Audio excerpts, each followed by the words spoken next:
Hello guys, welcome to our YouTube channel, and today we are going to learn how to download and install T-Mobile. So let's get started. So to do that, what you can do is just open up your Play Store application, and after opening up your Play Store application you have to search for T-Mobile. After searching for T-Mobile, here you can find this application. Now to install this application, what you can do is just tap on install, and after tapping on install, your application starts installing.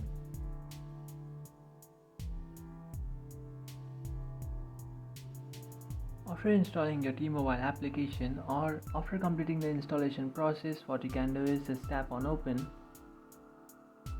After tapping on open, you have to select a language. After selecting a language, now you can log into your T-Mobile application.